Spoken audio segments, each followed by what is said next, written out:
Hello, welcome to the Hemline Podcast, where we talk about fashion, holism, ecology, and culture. It's your host, Mona, and on today's episode of the Hemline, we're going to be having a special guest, which is super exciting. It is actually Aidan Wieler. He's a surfer, a skier, adventurer, and a part of a band, meme, etc. Aidan is a avid adventurer, and he is also the founder of SmackHats, which is pretty neat. And it's an indie brand that specializes in homemade knit hats as well as sleeves, mug sweaters. It's just amazing. So I'm so happy to speak with him about his upbringing, the creation of SmackHats, and the importance of community.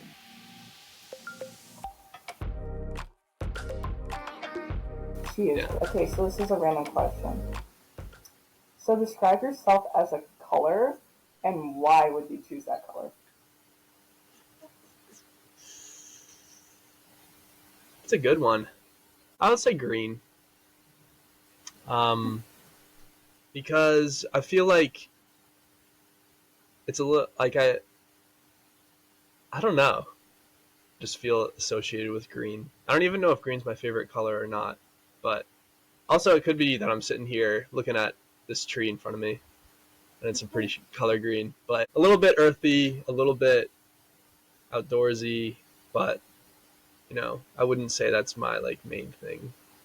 But I also have a really nice fleece turtleneck that I love that's green. So Okay. Is that a North Face turtle? Fleece? no, it's actually probably the reason that I'm doing SmackHats right now. It's my mom is a big sewer, um, so she sews like fleece things mostly, which is it probably is right here.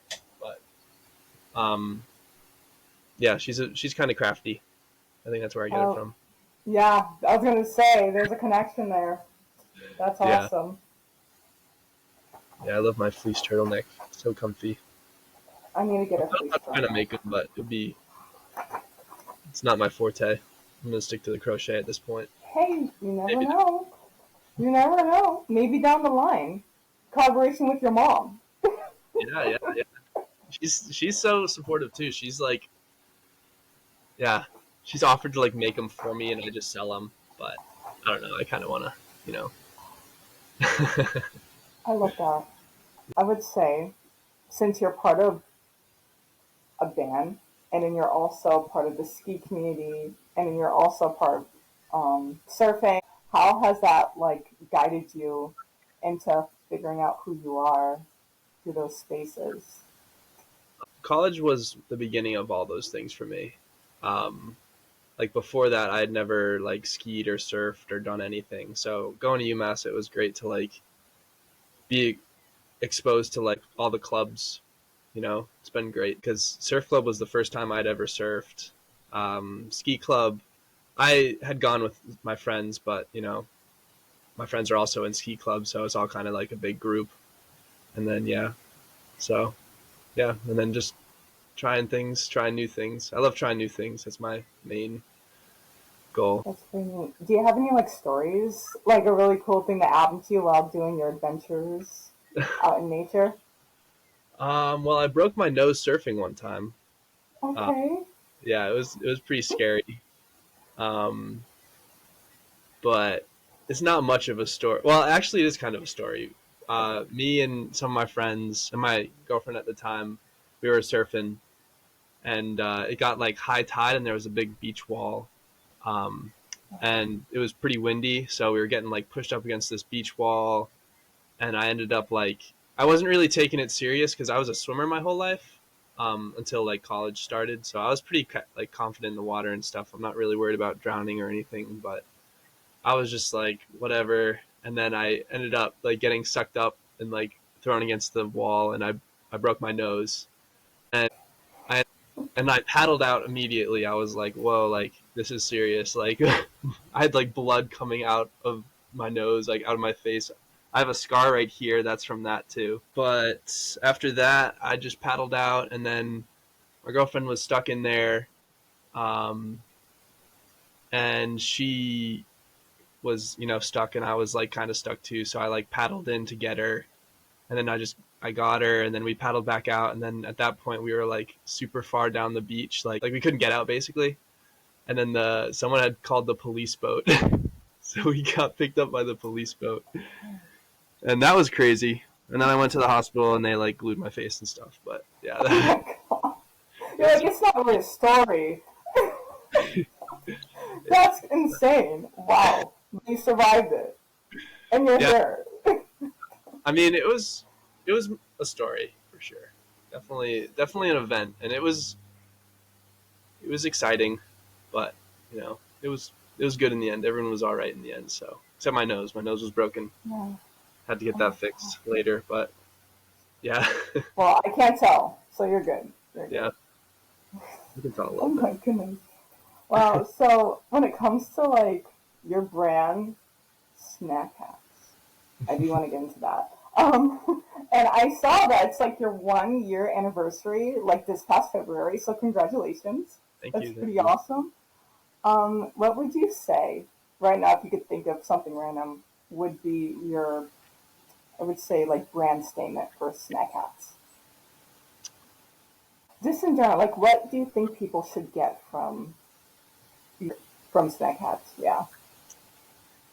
My main goal is just to like uh, make other people happy with you know what they're receiving, I guess.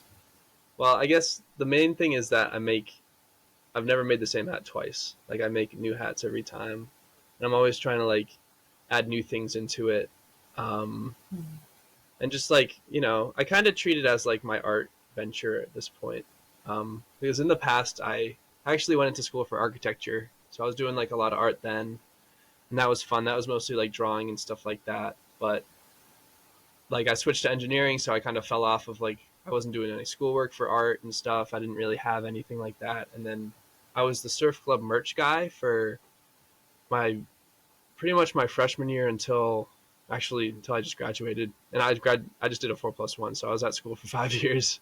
But so I was a merch guy for like 5 years. So that was kind of like my art outlay. But then towards the end, as a master's student, I was kind of phased out of surf club. Like I made the t-shirt. Actually, I made this t-shirt. Oh, But that's sick. yeah, Yeah. it's surf club on it. It's hard to read, but So you're uh, like graphic designer in a way. yeah, yeah. And That's then so I just started crocheting actually when I got concussion.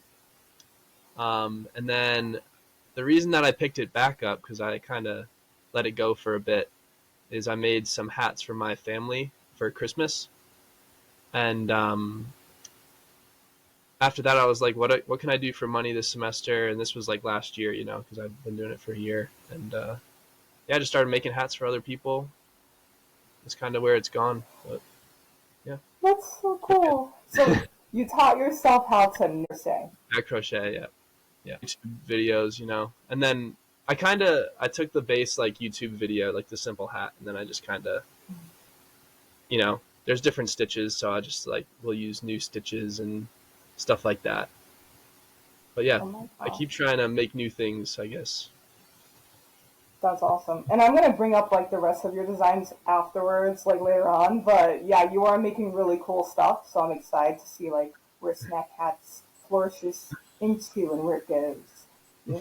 And I would say like I think you already told me because you told me about the story of Snack Hats, basically how you began, and it's basically because of a concussion. Yeah.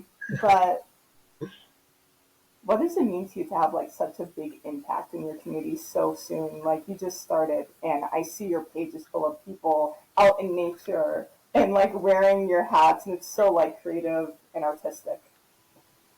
I just like each hat to be its own like little like personal thing for each person, Like I like it when people will send me photos of them doing like what they like to do. And that's like what I'm looking for. I don't want like a model to come in and pose for a hat each time, I like the, Yeah. the personal connect like thing that each person kind of brings to the table, their own like, vibe, because like everyone's different. I mean, if you go on the Instagram, like each photo is so different, and it might not look good like as an aesthetic, but I like going through them and looking at them all, and they're all really fun. So Did you say might not look good as an aesthetic? What? That is an aesthetic. It's like yeah, indie outdoorsy, and that's what got me into being like, I'm interested to speak to this guy because that's so cool. I feel like I'm sunk into it, and I saw you had like a contest, and I was like, I need to get a hat so I can be a part of the contest. Like this is crazy. So yeah, that's you. really neat. I appreciate that a lot actually, because yeah, I've had people tell me that I should do like aesthetics and stuff, but I don't know. I like Yeah, how it that is. is your aesthetic. Yeah, that is an aesthetic. Yeah, because unless they're talking about like generic, like the Yeah. trends, you know. But yeah, that's pretty neat. What's your favorite part about being a crochet designer? Um, Probably making something new every time. Like I'll Okay. like over the years or over the year I guess. I just try to like kind of come up with my own stuff too, and that's really fun too. So yeah, I'm pretty much always coming up with my own ideas, but it's just like I'll learn how to do a stitch and then I'll try and like change it up a little bit, and that's kind of like Mhm. my favorite thing to do, like adding new things into the hats and stuff. So I did see that UFO had a show this year, and your hat was a part of it, which is really cool. And it was actually worn by Sean also, so that was really neat. Yeah, So I don't actually know him. Do you know him? okay. No, I don't think so. No. Yeah. No. I actually don't know. I know one girl. She's my friend Megan Roderick. I don't know if you know her. Um, she's involved in UFO, Okay. and yeah. So she asked me if I. She had a friend who is a designer, and she was like, she needs a crochet hat with like the ears. Can you do it? And I was like, yeah, sure. It was like a Sunday, and I had nothing to do, and she needed it that night. So I ended up just like sitting down and making the hat, and it worked out great. So honored, honestly, to be asked to be in that. I'd always like dreamt of someone asking me to be in it or like make something for it, but Oh, you know, it's a little bit of a dream come true. wow. Yeah, because I was gonna say like, what was the coolest collaboration you've had with SmackHats? But since that's literally Yeah, I that think that happened, that might yeah, take it for yeah, sure. Yeah. okay. And I already know the answer, but who would your target audience be for SmackHats? Honestly, I don't really have a target audience. The way it's worked out is that like I'll have a friend who buys a hat and then their friends will look at it and be like, "Oh, that's cool." And they'll get hats and it kind of just like works its way through friend groups kind of like yeah, so right now I don't really have a friend group I'm working through, so I don't have anybody buying hats, but hopefully I'll make some new friends and people will buy hats again. But we'll see. That's cool. Yeah, because you just graduated, right? Yep. Oh my goodness. So Yeah. now you're like out there in the world. How do you think the platform would change since you're no longer in like the campus life for SmackHats? Yeah, I think it will definitely change a lot. Um, the way it's worked, like I said before, is that like I'll make hats for like friends of friends and stuff like that, and Mm-hmm. kind of expands that way. Mm-hmm. But now that it's a little harder to like friend groups are a little more like spread out, I guess is what I'm trying to say. It'll like I don't know. I'm gonna have to figure it out. I don't really know what I'm gonna do yet. I know I have a job in Boston that starts in July, and I know that they do a lot of like big markets. Like I don't know if you've seen those. Yeah, yes, I have. Yeah. Yeah, and I know a couple people who have done them, and I haven't reached out yet, but I'm going to just to see what it's like to vend at those and stuff. Because that's probably how I'm gonna do it. I'm gonna vend at those things. Yeah. And I feel like Snack Hats is such a Boston thing. Like anything in New England, I think you're good. I think everyone's gonna like it because it's a trendy name. It's really niche and it's just cool. So Thank you. Yeah, I hope. I feel like it'll work out. There's someone who wants to smack that out there. They just don't know it yet. yeah, I didn't know it until Elizabeth started telling me. She's like, "You need to get one," and I was just like, "What?" And Liz I is looked at supportive. Liz is so awesome. she's She great. bought Yeah. she bought her a hat for one of her other friends. I don't forget her name, but yeah, Liz has been so supportive. It's great. So great. She is Yeah. okay, so this is a so far you've created like made homemade crochet hats. The sleeves, I've seen the sleeves, which is really Yeah. nice. The mug sweaters and smack sack totes, which is really cool. Oh, Did I yeah. I say it wrong? made the that was with one of my friends, Margot.